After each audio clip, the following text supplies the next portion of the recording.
गजाननं भूतिगणादिसेवितं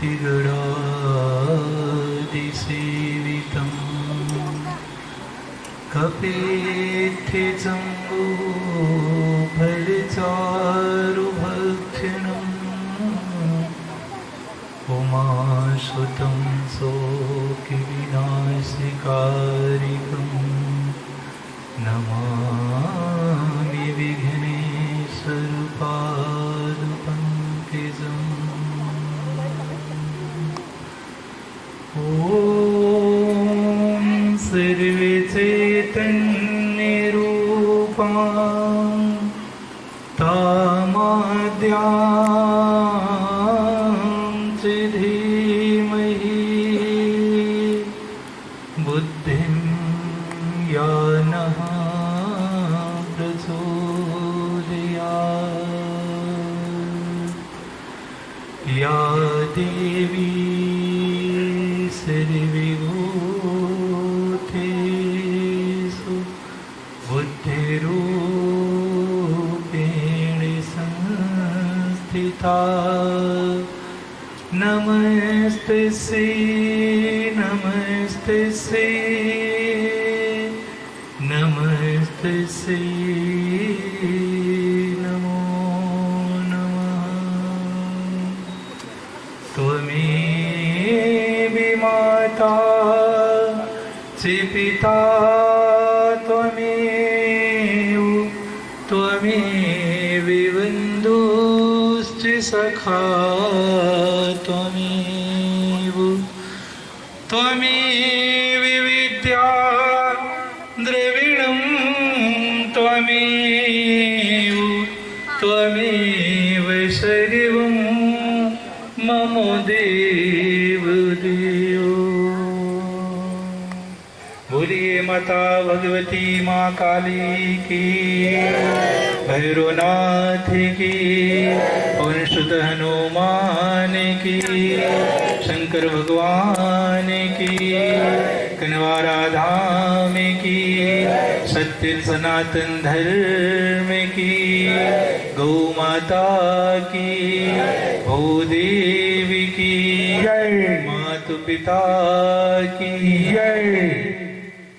आज यहाँ पर विराजमान माता भगवती माँ काली के चरणों में सहस्त्र कोटि नमन करता हूँ, वंदन करता हूँ और उनके दर्शनों के लिए आए हुए समस्त सूक्ष्म शक्तियाँ, वह चाहे जिस रूप में हो, ग्राम देवता के रूप में हो, स्थान देवता के रूप में हो अथवा कुल देवता के रूप में हो, प्रत्यक्ष हो अथवा अप्रत्यक्ष हो, उन समस्त सूक्ष्म शक्तियों को भी मैं नमन करता हूँ, वंदन करता हूँ और उन समस्त सूक्ष्म शक्तियों से निवेदन करता हूँ कि वह अपना यथा उचित स्थान ग्रहण करें। तत्पश्चात यहाँ पर उपस्थित सभी भक्तों के हृदय रूपी मंदिर में विराजमान माता भगवती माँ काली की छवि को देखते हुए आप सभी भक्तों का भी स्वागत करता हूँ, वंदन करता हूँ, आप सभी को प्रणाम करता हूँ, क्योंकि हम सभी के अंदर निवास करने वाली आत्मा उसी माता भगवती जगदम्बा का अंश हम सब के अंदर बैठा हुआ है। इसलिए श्री गोस्वामी जी की इस चौपाई के साथ कि सिया राम में सब जग जानी और भैया करा हूँ प्रणाम जो आप सभी को बार बार प्रणाम करता हूँ, नमन करता हूँ, वंदन करता हूँ। धर्म प्रेमी भाई बहनों, आज यहाँ पर हम सभी माता भगवती जगदम्बा की कृपा को पाने के लिए एकत्रित हुए हैं, यहाँ पर बैठे हुए हैं। तो यह माता भगवती जगदम्बा की बहुत बड़ी कृपा है, क्योंकि ऐसा कहा जाता है कि जब मनुष्य के कई जन्मों के पुण्य कर्म जागृत होते हैं, संग्रहित होते हैं, तब जाकर के कहीं कोई माता भगवती जगदम्बा का भक्त बनता है, उपासक बनता है। इसलिए हम लोग अति सौभाग्यशाली हैं कि आज इस पावन धरा पर बैठ करके माता भगवती जगदम्बा की महिमा का गान कर रहे हैं। यह तो माँ की बड़ी असीम कृपा है। अरे जिनकी वंदना स्वतः ब्रह्मा विष्णु महेश जैसे देवता निरंतर करते हैं, जिनके चरणों में ब्रह्मा विष्णु महेश जैसे देवता सदा हाथ जोड़ करके खड़े रहते हैं, क्योंकि वह जगत माता है, जगत की जननी है, ब्रह्मांड की जननी है। और एक बड़ी सुंदर बात है कि जिस पर माता भगवती जगदम्बा कृपा कर देती है, वह करुणा की बरसात जिस व्यक्ति के ऊपर कर देती है, तो एक मूर्ख व्यक्ति भी कवि कालिदास बन जाता है। ऐसी माता भगवती जगदम्बा की महिमा का गान करने के लिए हम सभी को अवसर प्राप्त हुआ है। वैसे तो माँ की महिमा का गान कर पाना शेष सारद के लिए भी कभी संभव नहीं होता, क्योंकि देवी भागवत में एक प्रसंग आता है कि वेद भी पूर्ण रूप से माँ की महिमा को नहीं जानते, क्योंकि वेदों की उत्पत्ति करता माता भगवती जगदम्बा ही है। अरे धूल का एक कण हवा के झकोरों के साथ ऊपर तो जरूर उठता है, परंतु वह पृथ्वी की विशालता को कैसे जान सकता है, पृथ्वी की महिमा को कैसे जान सकता है। उसी प्रकार पानी का एक बूंद नदी के धार के साथ बहता तो जरूर है, परंतु वह कभी सागर की गहराई को नहीं जान पाता, सागर की महिमा को नहीं जान पाता। उसी तरह से माता भगवती जगदम्बा की महिमा को कोई कैसे जान सकता है। अरे जिसकी महिमा को जानने के लिए ब्रह्मा विष्णु महेश जैसे देवता समर्थवान नहीं हुए, तो हम तुच्छ मनुष्यों की बात ही क्या है। फिर भी माँ तो माँ होती है। जिस तरह से संसारिक माँ अपने बच्चों के तोतले शब्दों को भी सुन करके, जब बच्चों से बोलना नहीं आता वो तुतला करके बोलते हैं, तो उन तोतले शब्दों को भी सुन करके माँ अति प्रसन्न हो जाती है। माँ के हृदय में ममता का था सागर उमड़ने लगता है। तो उसी प्रकार माता भगवती जगदम्बा भी हम सभी के टूटे फूटे शब्दों को सुन करके अति प्रसन्न होगी, क्योंकि वह माताओं की भी माता है, जगत जननी है। वैसे भी इस संसार में माँ शब्द की बड़ी महिमा गाई गई है, क्योंकि अगर मनुष्य इस संसार का सर्वप्रथम दर्शन करता है तो वह माँ की गोद ही होती है। माँ की गोद में ही बैठ करके हर मनुष्य पहली बार इस संसार का, इस लोक का दर्शन करता है। इसीलिए माँ को आदि गुरु के रूप में प्रतिष्ठित किया गया है। यह तो हम सभी जानते हैं, हम सभी देखते हैं कि जब मनुष्य एक छोटे से बच्चे के रूप में जन्म लेकर के इस संसार में आता है, तब उसे कोई भी ज्ञान नहीं रहता, ना चलने का ज्ञान रहता, ना बोलने का ज्ञान रहता, और ना ही भोजन करने का ज्ञान रहता। तो मेरे भाई बहन, हम सभी को बोलना किसने सिखाया? हमारे माता पिता ने। हम सभी को चलना किसने सिखाया? हमारे माता पिता ने। हम सबको भोजन करना किसने सिखाया? हमारे माता पिता ने। इसलिए इस जीवन के प्रथम गुरु तो हमारे माता पिता ही होते हैं। और माता पिता के विषय पर रामचरितमानस में श्री गोस्वामी तुलसीदास जी ने बड़ी सुंदर बात लिख दिया। उन्होंने लिखा है रामचरितमानस में कि प्रातःकाल उठ के रघुनाथा, मातु पिता गुरु नावहि माथा। प्रातःकाल उठ के रघुनाथा, मातु पिता गुरु नावहि माथा। मेरे भाई बहन, गोस्वामी तुलसीदास जी रामचरितमानस में लिखते हैं कि भगवान राम भी सुबह सुबह उठ करके सबसे पहले अपने माँ का चरण वंदन करते थे, फिर अपने पिता का चरण वंदन करते थे और इसके बाद अपने गुरुदेव का चरण वंदन करते थे। गोस्वामी तुलसीदास जी ने रामचरितमानस में ऐसा क्यों लिखा कि प्रातः काल उठ के रघुनाथा, मात पिता गुरु नावहि माथा? ऐसा क्यों लिखा गोस्वामी तुलसीदास जी ने? क्योंकि गोस्वामी तुलसीदास जी प्रकांड विद्वान थे, परम ज्ञानी थे। वो जानते थे कि माँ से बढ़कर के संसार में कोई दूसरा गुरु नहीं होता।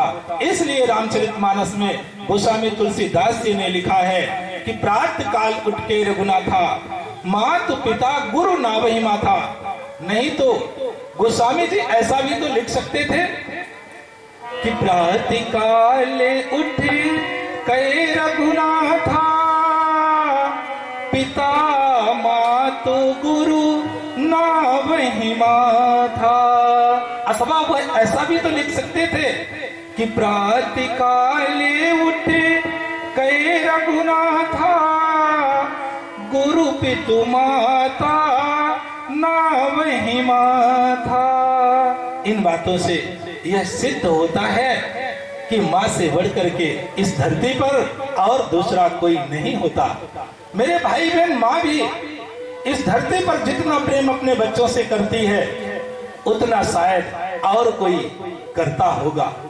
हम लोग भी बचपन में अपने माता पिता से सबसे अधिक प्रेम करते थे, लेकिन आज विचार करने की जरूरत है कि क्या हम लोग युवा होने के बाद भी अपने माता पिता से उसी तरह प्रेम करते थे हैं जो हम लोग प्रेम बचपन में करते थे? अथवा आज का समाज क्या इस चौपाई के आधार पर जीवन व्यतीत करता है जो रामचरितमानस में श्री गोस्वामी तुलसीदास जी ने लिखा है कि प्रातःकाल उठ के रघुनाथा, मातु पिता गुरु नावहि माथा।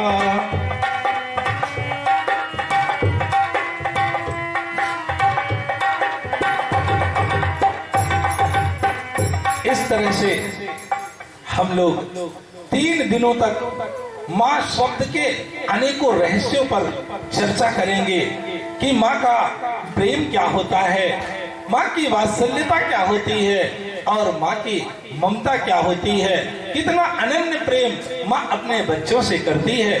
यह सब कुछ हम लोग 3 दिनों तक श्रवण करके इस सत्संग रूपी गंगा में स्नान करके गोते लगा करके अपने तन मन को पवित्र करके अपने अंतर्घट में अज्ञान रूपी अंधकार को दूर करके ज्ञान रूपी प्रकाश करके ज्ञान रूपी उजाला करके अपने जीवन को सफल और सार्थक बनाने का प्रयास करेंगे।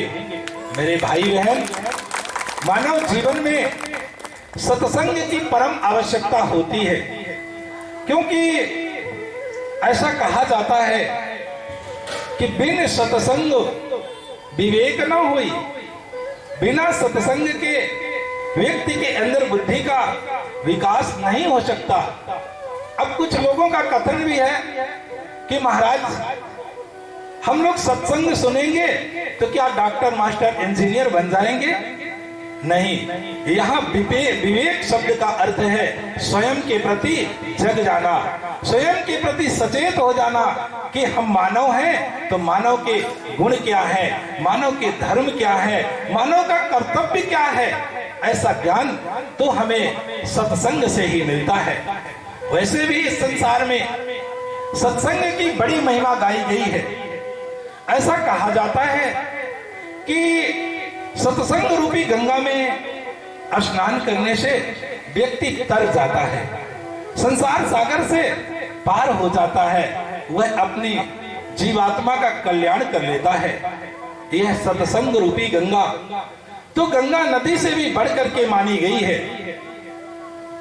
एक बार की घटना है, सभी यमदूत एकत्रित होते हैं, संगठित होते हैं और सभी अपने मालिक यमराज के पास जाते हैं और कहते हैं कि महाराज मेरी रक्षा करो, महाराज मेरी रक्षा करो, रक्षा करो। ऐसा सुनकर के यमराज तो चकित रह जाते हैं और कहते हैं कि हे दूतों, अरे तुम लोगों को पृथ्वी लोक में, मृत्यु लोक में कौन परेशान कर रहा है? क्या उस व्यक्ति को यह पता नहीं है कि तुम लोग यम के दूत हो? किसके दूत हो या क्या वहां के लोगों को पता नहीं है? ऐसा सुनकर के यमराज के दूत कहते हैं कि महाराज धरती में इस समय गंगा का आतंक बढ़ता चला जा रहा है। गंगा हम लोगों को देवदूतों से खूब मरवाती है, खूब पिटवाती रहती है। ऐसा सुनकर के यमराज कहते हैं कि अरे यमदूतों, आखिर आप लोगों ने गंगा का क्या बिगाड़ा है? क्या किया है आप लोगों ने जो गंगा आप लोगों को सदा देवदूतों से मरवाती है?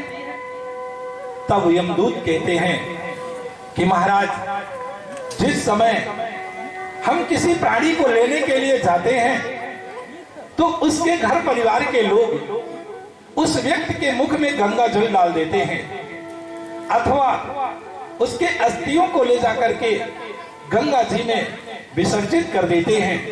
और जैसे ही हम लोग उस जीवात्मा को लेने के लिए जाते हैं तो तुरंत दौड़ करके देवदूत आ जाते हैं और हम लोगों के साथ झगड़ा करने लगते हैं। महाराज खूब मारते हैं, मार मार करके हड्डी पसलियां तोड़ देते हैं और उस जीवात्मा को लेकर के देवलोक चले जाते हैं। ऐसा सुनकर के आज यमराज कहते हैं कि दूतों, तुम लोग चिंता मत करो, हम अभी इसी वक्त गंगा से मिलने के लिए जाते हैं और उसे समझाने का प्रयास करेंगे कि वह ऐसा ना करे। मेरे भाई बहन, आज यमराज क्रोधित होकर के अपने गदा को उठाकर कंधे पर रखते हैं और गंगा से मिलने के लिए हरिद्वार पर पहुंच जाते हैं। जिस समय यमराज हरिद्वार पर पहुंचते हैं तो शाम का समय था, संध्या वंदन का समय था। गंगा मैया की आरती हो रही थी, चारों ओर गंगा मैया के जय घोष हो रहे थे। हर हर गंगे, हर हर गंगे, हर हर गंगे के नारे लगाए जा रहे थे, जिसे सुनकर के आज यमराज चकित हो जाते हैं कि अरे, धरती पर गंगा का इतना बड़ा सम्मान है कि लोग उनकी आरती करते हैं, उनके चरणामृत का पान करते हैं, उनके नाम का जय घोष करते हैं। ऐसा विचार करते हुए यमराज खड़े रहते हैं कि थोड़ी देर बाद आरती समाप्त हो जाती है। सभी लोग गंगा मैया को प्रणाम करके अपने अपने घरों के लिए चले जाते हैं, लेकिन यमराज वहां का वहीं खड़े रहते हैं, जिसे देख करके गंगा मैया विचार करती हैं कि आखिर आज यह क्यों खड़े हैं? सब तो अपने घर के लिए चले गए, परंतु यह क्यों खड़े हैं? क्या मुझसे कुछ बातें करना चाहते हैं। ऐसा विचार करते हुए आज गंगा मैया प्रकट हो जाती हैं और यमराज से कहती हैं कि भैया आप अभी तक क्यों खड़े हैं, क्या कुछ मुझसे बातें करना चाहते हैं। ऐसा सुन करके यमराज तो आग बबूला हो जाते हैं और कहते हैं कि अरे गंगा, तू तो ऐसे बातें कर रही है जैसे तुझे कुछ पता ही ना हो।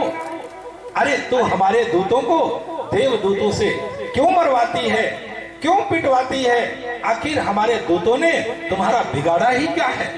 अरे गंगा, तेरी आदत खराब हो गई है, तू इस समय पापियों का भी उद्धार करने लगी है, पापियों को भी तारने लगी है। और यमराज गुस्से में कहते हैं कि तारन की तो ही पान परी, तो यभी नयभी को विचारती हो।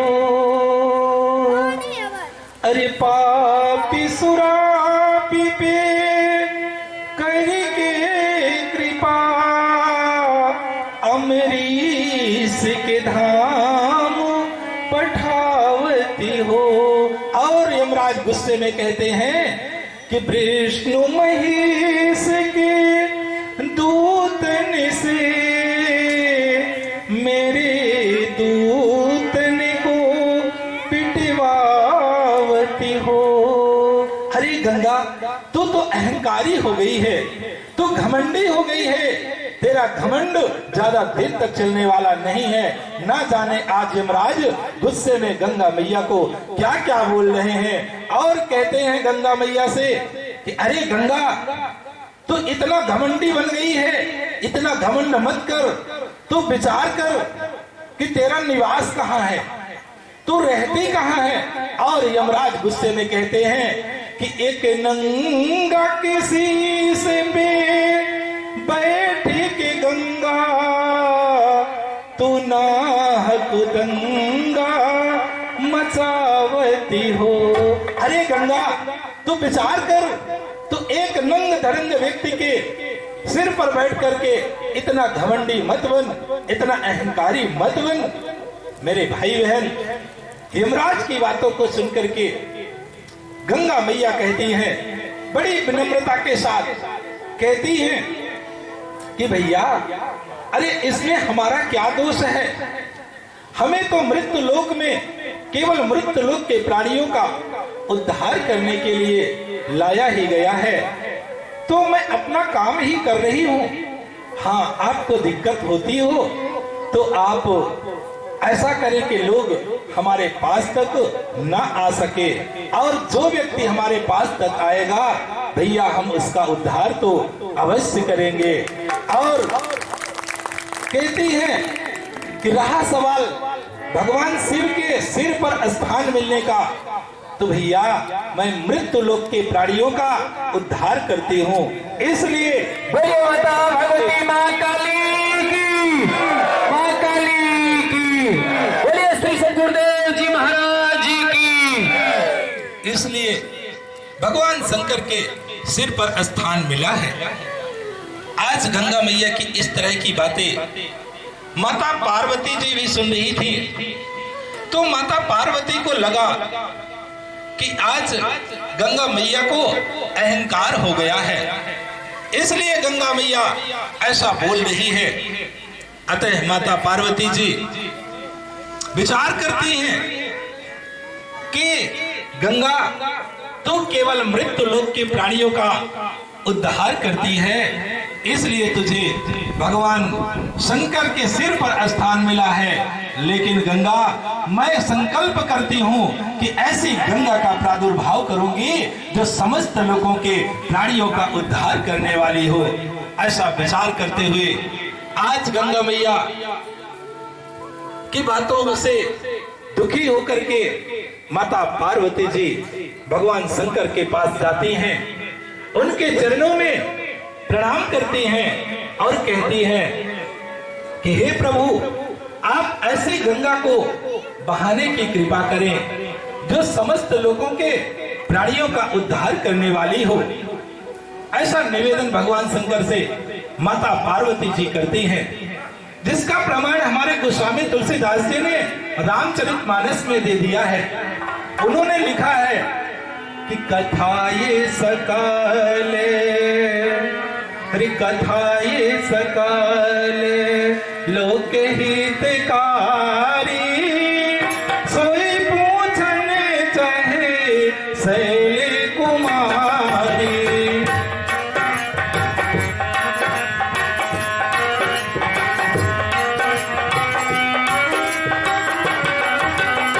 मेरे भाई बहन, माता पार्वती जी भगवान शंकर से निवेदन करते हुए कहते हैं कि प्रभु आप ऐसी गंगा का प्रादुर्भाव करें जो समस्त लोगों के प्राणियों का उद्धार करने वाली हो। माता पार्वती जी की बातों को सुनकर के भगवान शंकर कहते हैं कि देवी, अरे आप क्या समस्त लोगों के प्राणियों का ठेका ले लिया है क्या? अरे केवल आप अपने लिए बात करती तो मैं अवश्य बताती, लेकिन आप तो समस्त लोगों की बात कर रही हैं। तब माता पार्वती जी भगवान शंकर की बातों को सुनकर के कहती हैं कि प्रभु, यदि आप केवल मेरे ही नाथ होते तो मैं तो अपने लिए बात करती, लेकिन आप तो विश्वनाथ हैं। और गोस्वामी जी तब लिखते हैं कि विश्वनाथ ममोनाथ पुरारी, त्रिभुवन महिमा विदित तुम्हारी। विश्वनाथ ममोनाथ पुरारी, त्रिभुवन महिमा विदित तुम्हारी।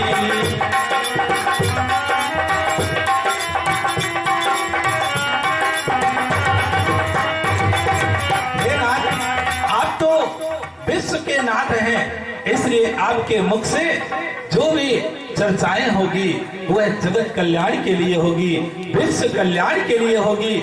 मेरे भाई बहन, इस तरह की बातें माता पार्वती की सुनकर के भगवान शंकर देवी पार्वती का धन्यवाद करते हैं और कहते हैं धन्य है देवी, आप धन्य हैं। और कहते हैं कि धन्य धन्य गिरिराज कुमारी, तुम समान नहीं को बेकारी।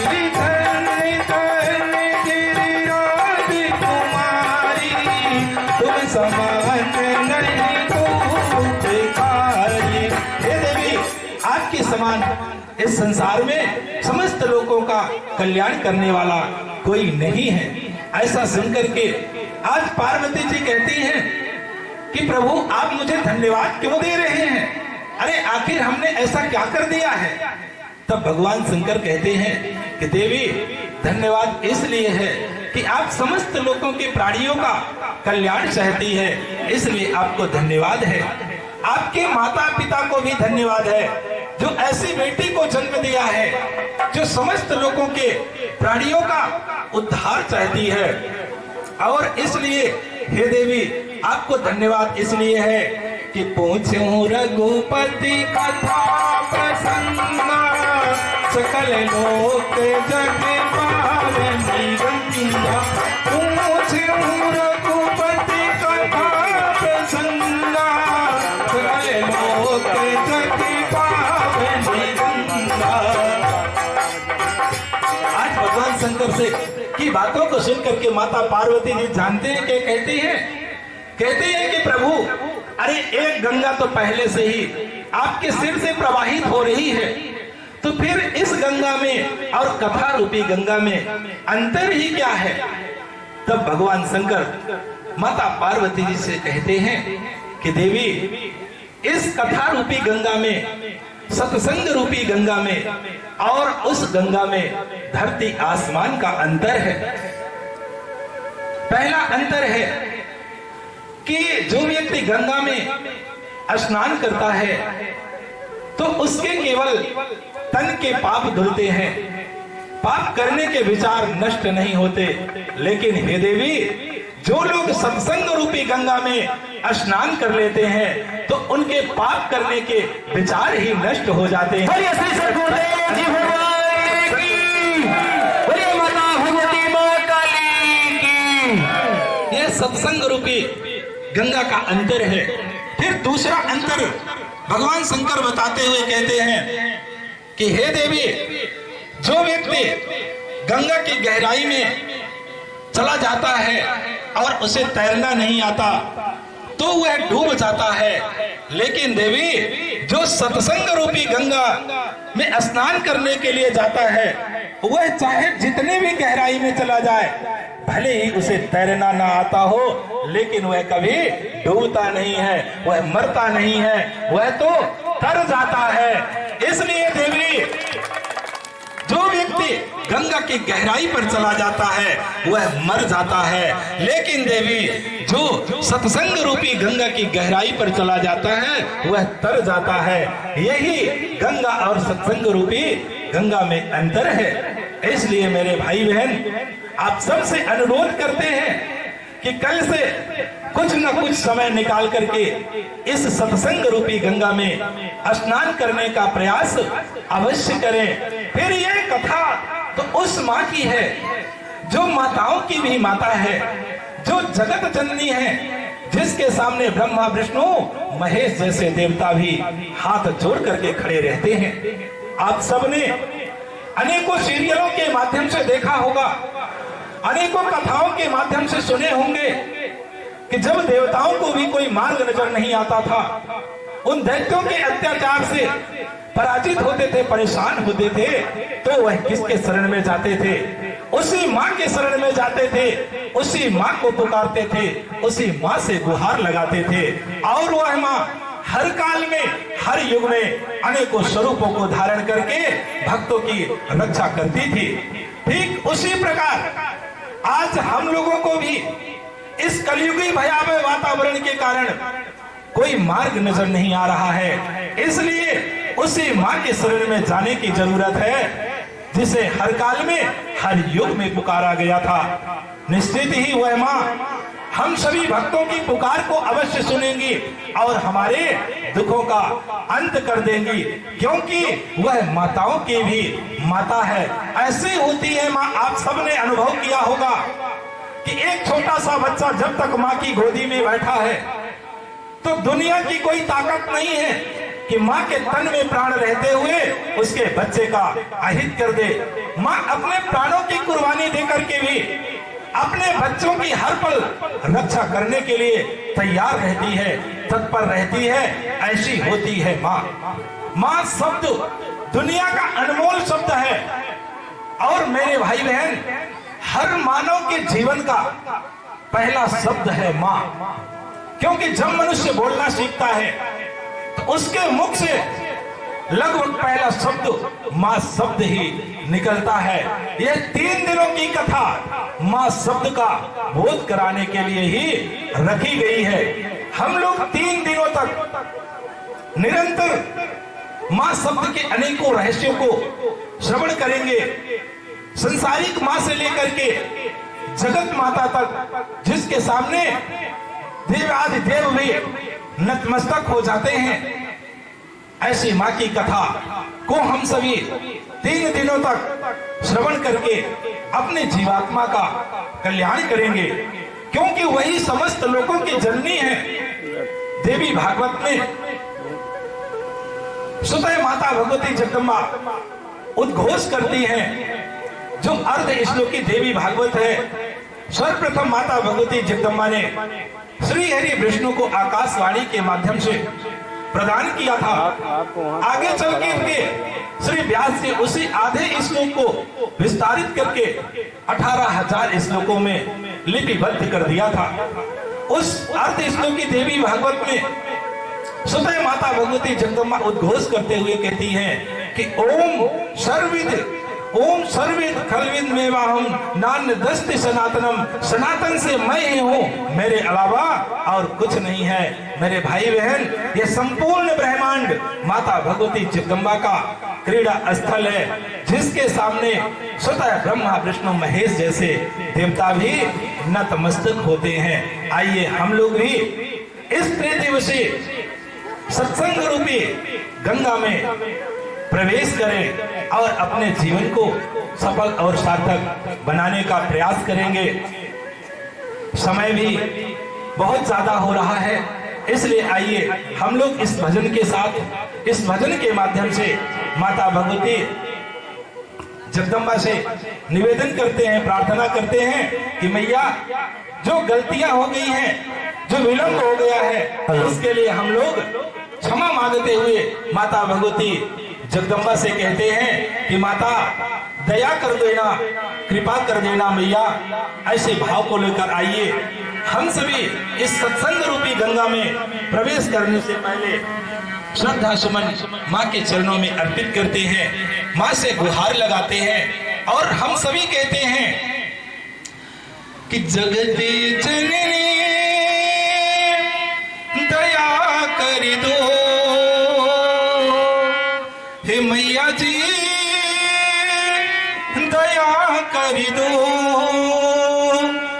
शरण हम तेरे आए हैं। जगते जननी दया कर दो, शरण हम तेरे आए हैं। जगत जननी दया कर दो, शरण हम तेरे आए हैं। जगत जननी दया कर दो, शरण हम तेरे आए हैं। जगत जननी दया कर दो, शरण हम तेरे आए हैं। जगत जननी दया कर दो, शरण हम तेरे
माता भगवती माँ काली की जय।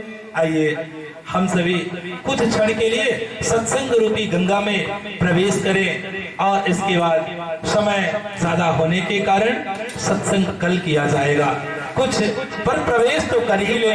सत्संग रूपी गंगा के घाट तक जब पहुंच चुके हैं तो उसमें जाकर के थोड़ा सा गोते तो जरूर लगा लेना चाहिए। इसलिए आइए हम सभी सत्संग रूपी गंगा में प्रवेश करें। बोलिए माता भगवती माँ काली की जय।